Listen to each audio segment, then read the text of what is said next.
Hi guys, this episode was shot at the incredible Rev 17 conference where they are raising funds to get a huge piece of property to house trafficked children. There is no more worthy cause than to save these children. Please click on the QR code and donate to Rev 17. All right, we are here at Rev 17, the Rev 17 conference out here. We're close to Sacramento, right? Is that generally where we are? About that. I'm not from this area, so we're about I think an hour north of Sacramento.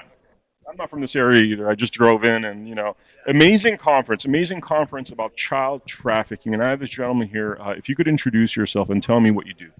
My name is Adam Vena. I am fighting for my 7-year-old son's gender identity. They're trying to transition my son from a boy to a girl, and it started at 2 years old with Aiden. Dude, okay. So Jeff Younger is a friend of mine. You know Jeff Younger, right? On the phone with him a couple days. I was just on the phone with him a couple days ago. Excellent. He's an absolute warrior for his kids. And I feel bad for Jeff. Harrison Tinsley's another one. Harrison Tinsley ended up getting his son back. He was one of the few that actually won. But Jeff Younger, the ex-wife decides to transition child 2 years old. Texas says no. She traffics the child to California. California is a sanctuary state. Now the child's 12 years old. He's changed the child's name to a female name, and the child's about to be castrated. I think Donald Trump actually put a stay on that, or he stopped it at one point. But this is the kind of situation that fathers and some mothers, but it's primarily fathers. I mean, to break it down, it's probably like 90% fathers and 10% mothers this happened. It does happen to mothers. But these are like horror stories where the government decides what they're going to do with your child. Complete tyranny. This is like British law invading our freedom. That's where this family law stuff comes from. I'm going to give the mic to you. Tell me your whole story. Yeah. And I just want to tell you that your followers, there's a lot of bad bills that are going on here in California. We've got SB 107, which made California transgender sanctuary state. We got AB 1955, where schools can now keep secrets from parents. We've got AB 665. We've got a whole host of bills that are so anti-parent here in the state of California, and it seems like it's been written by one senator here, Scott Wiener. It seems like he's the author or the... Sorry, Scott Wiener is the LGBTQ plus pervert guy, right? Yes, he is. Yes, he is. No, I'm glad you're clarifying on that. Yes, Scott Wiener is I'll put it mildly, a very interesting person. He's absolutely obsessed with children and separating traditional families and their values. My story is basically I have a son. He's now getting ready to turn 7 here in a few days. I first received a photo from my son's mother of my son in a pink dress when he was 2 years old. I spoke out against it, and I had thought it had stopped. And on my son's 3rd birthday, we were potty training him at the time. He said, "Daddy, I got to go to the bathroom." I said, "Great. Do you want help, or do you want to do it by yourself?" He said, "No, I want to go by myself." I said, "Great. Let me know if you need anything." So he comes out. He goes, "I need help washing my hands." We washed his hands, and as we're leaving the restroom, he looks at me and says, "Mommy bought me a pink dress." The way I'm going to tell you and the way I'm going to tell your followers is I got down on one knee, I looked him in the eyes, and I said, "Hey, buddy, you're a boy, not a girl, and boys don't wear dresses." And he looks at me and says, "Okay, Daddy," and we went on with his birthday. A few days later, I was angry, and I sent out a bunch of text messages to his mother. None of those text messages were any violence. No text messages, "I'm going to come over there and kidnap him." It was, "He's a boy, not a girl," and there was bad words in those text messages. But they were able to get a temporary restraining order taken out on me, which kept me from my son. And the judge ordered 2 FaceTime conversations with him. I had to sit there and look at my son, talk about his dresses. He had nail polish on. He had a treasure box full of girl things. He had earrings. And me being a father, I was not allowed to say anything, because if I said something, it'd be a violation of the restraining order or the temporary restraining order. So I couldn't say anything.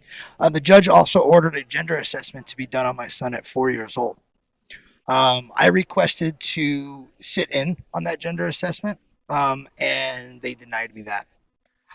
They denied me the therapist that I had hired. to ask questions. They denied me that, and they denied me a phone call. In the last 4 going on 5 years, I have not once spoke to Children's Hospital of Los Angeles. Not once has Children's Hospital of Los Angeles called the father to ask what I think is going on with my son. So my case has been very, very one-sided. I have never hit my son's mother. I've never hit my son's mother. It has been all verbal fights between both of us, and I always left the house when we were living together. But they were still able to get the 3-year temporary, and now it would be a 5-year temporary because I'm not gender affirming my son. Um, I have basically lost everything, dude. I have lost all my parental rights, my father's rights. I've lost my Second Amendment because of this. His grandparents have not seen their grandson in almost 5 years. This has been a tremendous heartache on my family. I'm not a dopehead. I'm not an alcoholic. I've got an amazing job that I work extremely hard to get. Um, and they have criminalized me because I'm not gender affirming my son. My son goes by Luna too. So me and Jeff Younger's story is pretty much similar, except they were living in Texas and came to California. But me and Jeff Younger's story is almost identical when it comes to stuff. I wanted to mention this, dude. I mean, I haven't talked about this a lot. And I mean, I've maybe mentioned it a few times. I actually haven't seen my kids for 8 years, and the reason I haven't seen my kids for 8 years is because my ex-wife kidnapped and trafficked them. I have evidence that they create basically fraud. I mean, stuff that, like, for example, if she had done what she did in family law court with fake documents and just full on fraud. I'm talking about hiring literal actresses that pretend they're social workers to say bad stuff about me because they couldn't get bad stuff. Now, if this was a regular civil court, she would have been in jail for a very long time because that is like gross perjury. That's like fraud upon the court, which is the worst thing you could do. But in family law court, because these judges were so corrupt, it was obvious, although I don't have receipts that the judge was bribed, it was very obvious that that was going on. And so these kind of voted on by the judges. The family court judges aren't voted on; they're governor appointed. So a lot of these family court judges are activist judges, and they're trained in these matters, heavily trained, and again, majority of the time, it's there's no money to be made with the safe parent in family court, only the unsafe parent. Because with the unsafe parent, the revolving door for family court is always revolving. Everybody makes money when it comes to the family court with the unsafe parents. Minors counsel makes money, your attorney makes money, her attorney makes money, the judge makes money. Everybody's making money as long as that revolving door, as long as they're continuing and continuing and continuing the court case. And family court is it's a corrupt system. And these stories that you're talking about, I mean, this is treason against our Constitution. This is treason against our values. These people should be tried for treason. That's what what the law should do. But like, they're protected by the governors, whereas all of them should be in jail. They're criminals. Absolutely, I think we need to get rid of the judge immunity, and I don't think family court judges should be governor appointed. They need to be voted on by the people. Question: why do we even need family court? We have civil courts. The family court. I mean, I was just talking with Mary Flynn O'Neill about. She's like, we got to abolish this stuff. It's crazy. Like, and make the churches that's where the foster care homes are. Where you make it more community based as opposed to government based, because they're stealing people's kids. They're destroying children. They're like sex trafficking children. Yeah, absolutely. I think there's no reason to have family court. There's really no reason to have it. It needs to just be one court, and that's it. I think if it was a normal court system, they would family court in my situation. I think it happens in a lot of situations, but in my situation, they only ruled on feelings and emotions. They don't rule on facts and evidence because and if you walk in there, it's like, oh, I decided I'm gay, and you're all an emotional feminine men, that will probably get you further in family court. But if you're like a stoic like dude that's like an alpha, they want to destroy you basically. Oh yeah, I heavily spoke out against this. I knew from the first. I tried so hard not to go to family court. I've never been to family court. I've just gone off of rumors of of what fathers or other people have told me about family court. I worked so hard to stay out of family court. I did everything I possibly could to stay out of the family court system because I knew as soon as we stepped foot in there, I was going to get screwed. And that sure enough was what happened. They never, I had, I, I've never done anything bad in my life, and they still treated me as a criminal. You're a man. You're a man, so you're a criminal. I mean, that's literally what family court is. You're a man, you're a criminal, guilty before proven innocent, and good luck proving yourself innocent when there's feelings and emotions and all this nasty stuff being said about you. Damn the evidence. They don't care there's evidence. And we see the sort of thing where Russell Brand, UK is now bringing him to court for some rape that happened 21 years ago. You keep hearing these stories. The rape is from 21 years ago, 30 years ago. And really, I mean, if you look at Russell Brand, he's been talking a lot of freedom stuff that the UK government doesn't like, and seems more like political persecution than anything else. A lot of these guys that they keep dragging him through court, I mean, I'm not a big fan of Tate Brothers, but they keep dragging him through court, nothing sticks, and they keep dragging him to court again. And it's like because it seems like more because they're doing this talk, like, and they're doing it on a big megaphone level, and those guys they want to shut down. So it's like I'm sure they're doing everything possible to. They want to get rid of the masculine men. They want to get rid of the masculine men. They want to get rid of our traditional family values. Our country was based on traditional family values, and they're tearing that apart.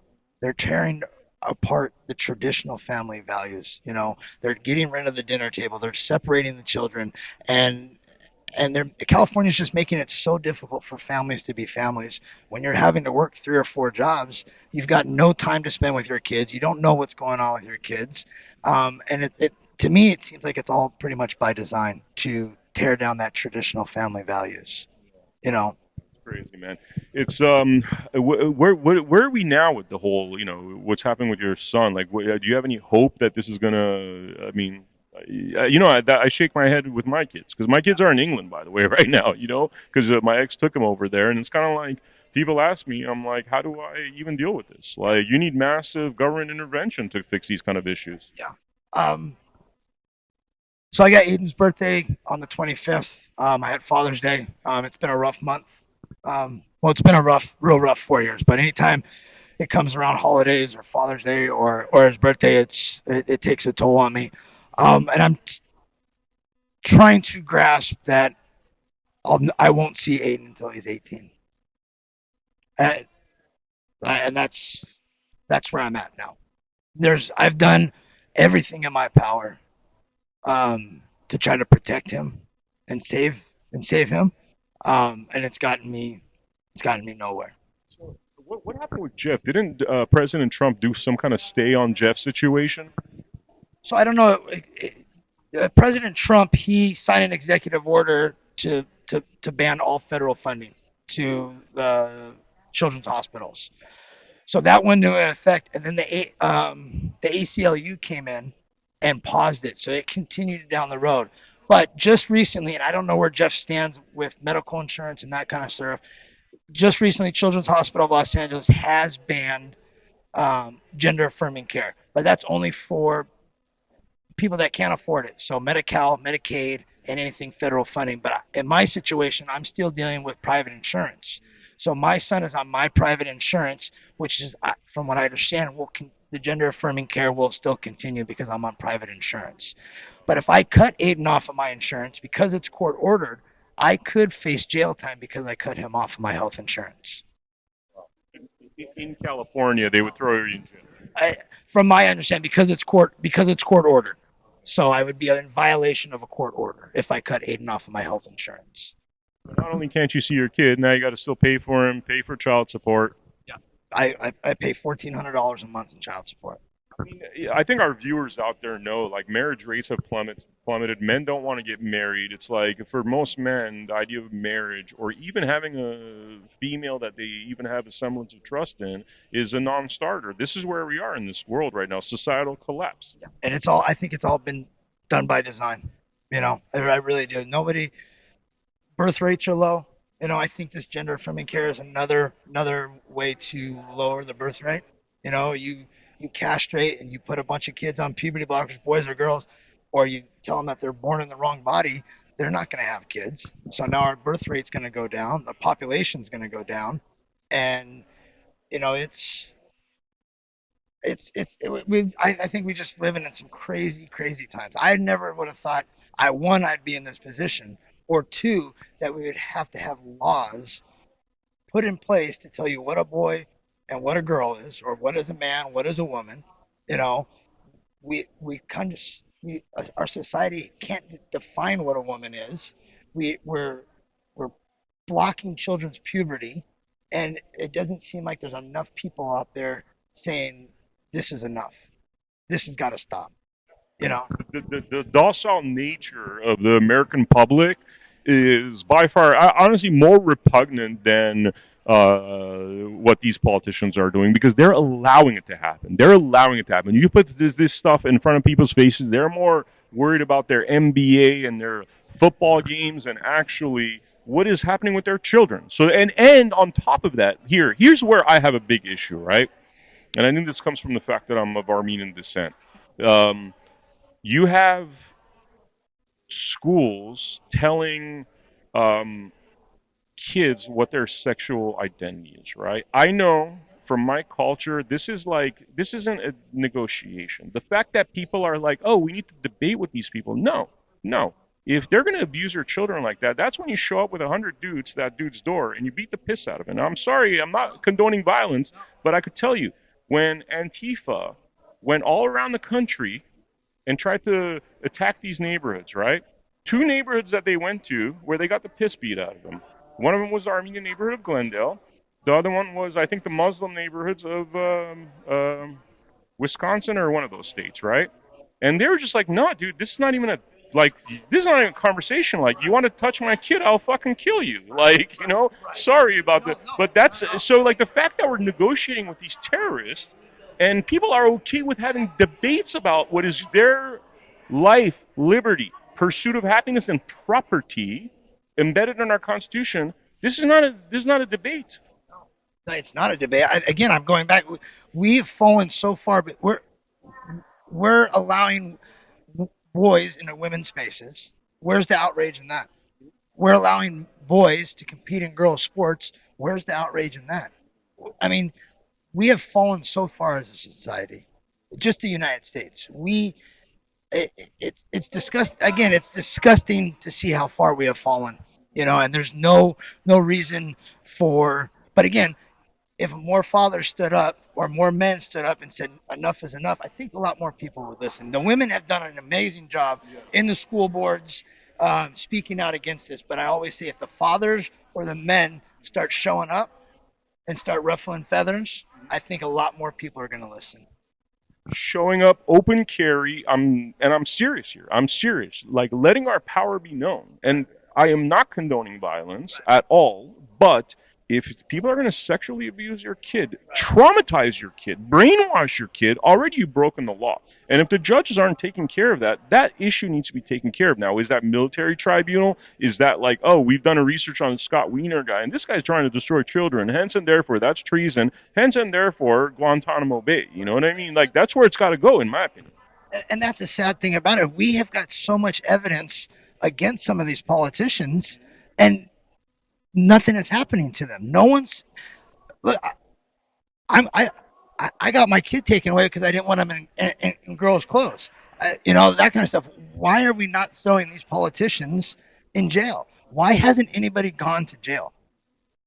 They would throw you and I in jail in a heartbeat. But they throw us in jail for doing nothing. They'll make up some kind of shit. Yeah. And so I want to start seeing people go to jail for this stuff. Whether it's for the trafficking of kids, whether it's the gender stuff, whether if you're embezzling money or if you're Nancy Pelosi and you're going in making $250,000, but you leave with $40 million, there's something wrong there. I want to start seeing people, face the squad.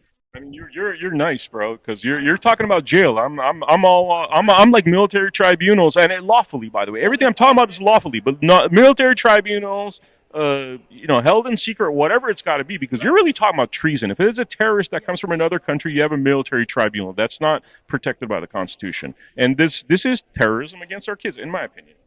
Oh, it's 100%. And I'm leaving everything else out of it. This is 100%, treason against our children. We're blocking kids' puberty at 12 years old. Where the Lupron is $43,000. That's how much Lupron costs. What is Lupron? Lupron is a pill that they give to pedophiles in jail to chemically castrate them. So we are giving our kids medications that was made for pedophiles in jail to chemically castrate them. There's another puberty blocker, I can't remember the name, but that one's $100,000. The revolving door through children's hospitals when it comes to the gender stuff, I think Jeff said it's like $5 million a year in just gender affirming care for these kids. And then they get a lifelong patient.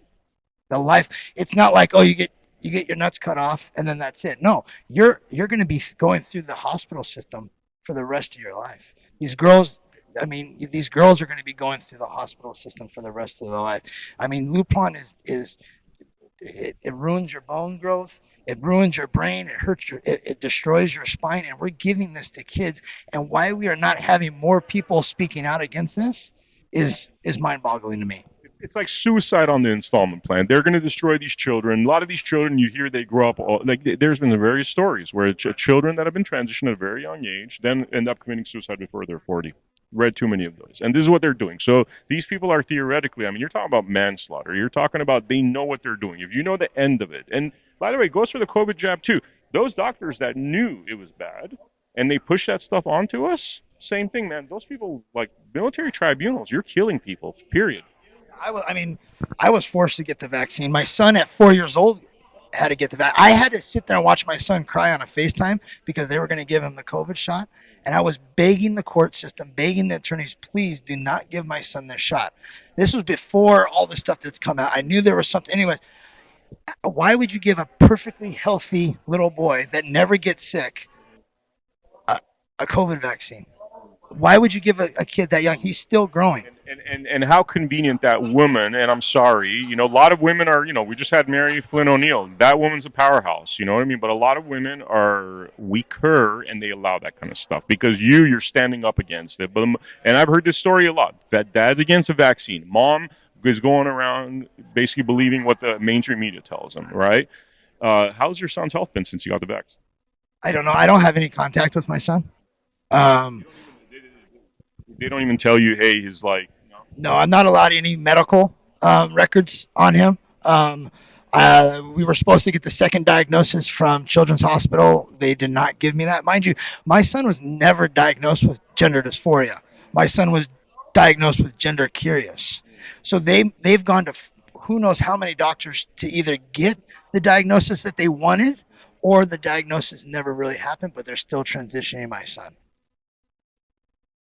All these people need to be tried, Guantanamo Bay, and really send a message out there, Seriously. I'm so sick of hearing these stories, man. It's like wholesale now. It's wholesale. It's all around the country. It's like your story, Jeff Younger's story is becoming the norm, and that's a crime. It's a crime against humanity. That's what it is. You're stealing the children's identity. That is one of the elements of genocide, and so crimes against humanity. When you saw Nuremberg, what did they do with the crimes against humanity? That's what needs to happen to these people. I'll give you the mic for you to make a closing comment. Yeah, my closing comment is going to be for the parents. It's time we bring back the dinner table.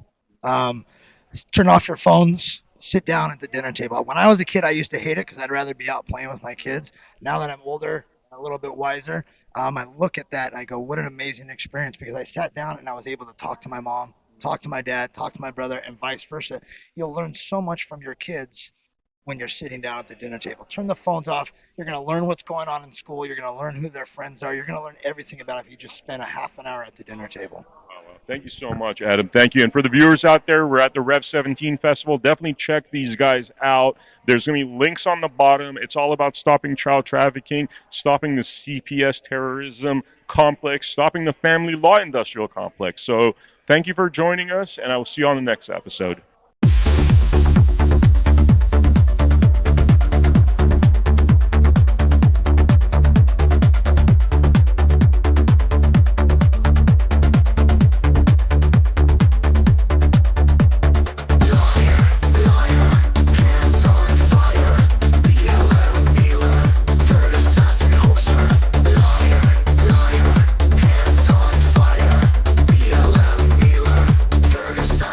Closer.